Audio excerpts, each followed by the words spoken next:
Fake. Don't we love that term, fake? What we've learned about fake over the last little while. Fake news. CNN. Fake. Classified information in there now that he's seen these messages? I've now been asked and answered this question 3 times by the both of you, and I've given you my answer. The president feels the same today as he did yesterday. Okay. Philip. I might follow up on what you had just No, said. go ahead, Philip. Caitlin, I'm not taking your follow-up. Mr. President-elect, since you are attacking our news organization, can you give us a chance? Your organization You is are terrible. attacking our news organization. Your organization Can you give us a is chance terrible. to Let's ask go. a question, sir? Go ahead. Sir, can Quiet. you state, Quiet. Mr. President-elect, Go ahead. can you state She's asking categorically, a question. Mr. Don't be rude. President-elect, can you give us a question? Don't be You're rude. attacking us. Can you give us a question? Don't be rude. Can you No, I'm give not us a going to give you a question? question. I'm not going to give you a question. Can you state categorically? You are fake news. In a moment that instantly went viral, former President Donald Trump and his sharp-tongued press secretary, Karoline Leavitt, completely derailed CNN's Kaitlan Collins during a White House press briefing, leaving the crowd in stunned silence.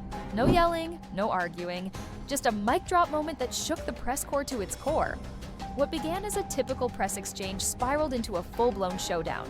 When Collins attempted to ask about a sensitive Signal Group chat leak involving The Atlantic's Jeffrey Goldberg, Trump didn't even let her finish the question. He cut her off cold. "Excuse me, I didn't pick you." Relationship with many other countries. And what I've done, if you remember, if you're fair, which most of you aren't, but if you're fair, when I came in, people thought we were probably going to war with North Korea. You said the threat is over. Is it over? Quiet. The power move was swift, and the silence that followed spoke louder than words. Leavitt's follow-up, "Caitlin, I'm not taking your follow-up," was the final nail. Does the president feel that he was misled by his national security advisors, whoever it was that told him there was no classified information in there now that he's seen these messages? I've now been asked and answered this question 3 times by the both of you, and I've given you my answer. The president feels the same today as he did yesterday. Okay. Philip. I might follow up on what you had just No, said. go ahead, Philip. Caitlin, I'm not taking your follow-up. Philip, go I have ahead. a follow-up on something you just said, though, Caroline. That's Caitlin, regarding I'm not Jeffrey taking Goldberg. your follow-up. Philip, go ahead. I have called on you. It wasn't just a refusal to answer, it was an unmistakable flex of control. This was more than just another Trump moment. It was a warning shot to the media, and it hit its mark.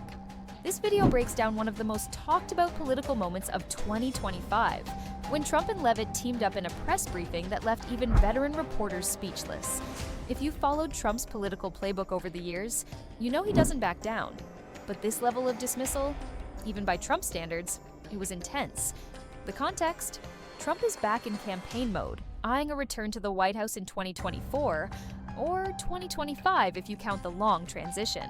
And with him is a younger, unapologetic face of the movement, Karoline Leavitt, who at just 30 is one of the most assertive press secretaries in modern memory. Together, they've adopted a new strategy: less patience, more domination. This press briefing was called to address mounting questions around national security after Goldberg, a well-known Trump critic, was mistakenly added to a Signal Group chat reportedly discussing military communications. Instead of taking the bait, Trump and Leavitt took the offensive and owned the room.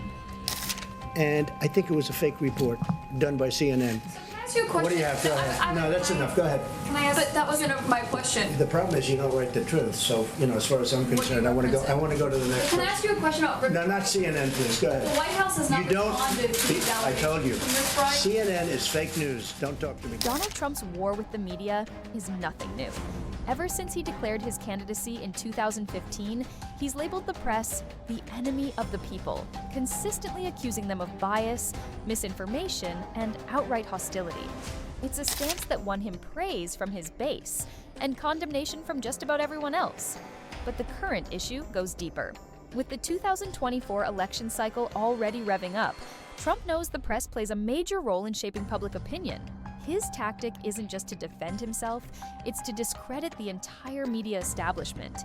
And when moments like this occur, they're not spontaneous. They're calculated.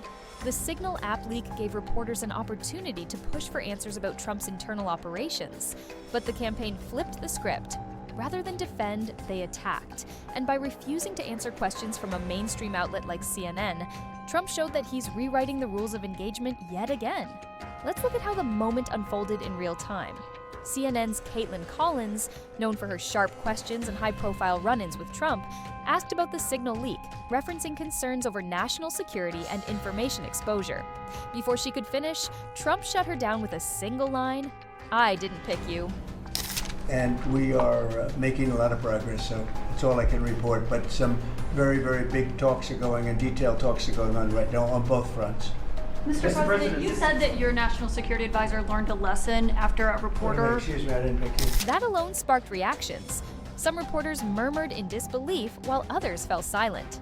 The press corps is used to tension, but this was pure control. Collins tried to follow up, but Leavitt swiftly denied her the opportunity. It was a clear message. Questions that don't align with the campaign's messaging won't be entertained. Online, the moment exploded. Clips of the exchange flooded X, formerly Twitter, YouTube Shorts, and TikTok. Right-wing influencers praised it as iconic, while mainstream outlets like MSNBC and The Washington Post labeled it a dangerous attack on transparency. Regardless of political leanings, it was a moment everyone was talking about. Why you held on to those documents when you knew the federal government was seeking them and then had given you a subpoena to return them? Are you ready? Are you ready? Can I talk? Yeah, what's You the mind? answer? Do you mind? I would like for you to answer the question. Okay, it's very simple to answer. That's why I asked it. It's very simple to, you're a nasty person, I'll tell you. Can you answer why you held on to the documents? I was negotiating. From the front lines and in areas that Russia. Very good question. Thank you so much. President Putin to withdraw his forces from those areas and here there's U.S. Well, we'll take a look at the time. We have a lot of area. It's a very big area we're talking about, so we'll take a look. I'll study that and I'll see. And who would protect those minerals if they are U.S. interests? Would that be Ukraine? They'll be protected. The agreement will protect them. The agreement, yeah, we're signing an agreement. You know. What if Russia tries to invade or there's Russian aggression in those spots? I just told you I don't think that's going to happen. And if that were going to happen, I wouldn't make a deal. If I thought that was going to happen, I wouldn't make a deal. You know, they ought to focus on CNN on survival, not asking me these ridiculous questions. Right. Focus on surviving, because CNN's got such low ratings, I don't think they're going to survive. But the real climax came near the end of the briefing, when another journalist pushed back, accusing Trump of dodging tough questions and undermining journalistic integrity. Trump leaned into the microphone and delivered one of his boldest lines yet. You want respect? Start telling the truth. Until then, you're just noise, and we're done listening. The entire press room went quiet. Even Leavitt paused for a second before moving on to the next question. For a press corps known for shouting matches and chaotic exchanges, that kind of silence is rare and telling. It wasn't a moment of negotiation or back and forth. It was a line in the sand. This was the apex of Trump's take no prisoners media strategy. It wasn't about answering questions, it was about reclaiming control. And based on the crowd reaction and viral spread online, it worked exactly as intended. In the world of media manipulation and political theater, Trump once again seized the spotlight. The fallout from the press briefing has been as polarizing as ever. Conservatives lauded Trump's refusal to entertain what they consider bad faith questions. Many praised Leavitt as a rising star, capable of holding her own in a room full of seasoned journalists. For many on the right, it was a turning point. On the flip side, liberal pundits and media watchdogs are warning of dangerous precedent. Cutting off reporters entirely, they argue, undermines accountability and erodes public trust in institutions. If this behavior becomes the norm, where does it leave the press and the public's access to truth? My take? Trump isn't just campaigning, he's controlling the narrative before the campaign even peaks. And Leavitt is the perfect echo chamber for that message. Whether you love him or hate him, the strategy is effective. And the silence of that press room, it was deafening, for all the right or wrong reasons. So, now we want to hear from you. Was this a bold act of leadership or a dangerous escalation against journalistic freedom? Should the media change their approach, or is Trump stepping too far out of bounds? Let us know your thoughts in the comments. If you appreciated the breakdown, give this video a like, it really helps the channel. And don't forget to subscribe and hit the bell so you never miss the moments that matter.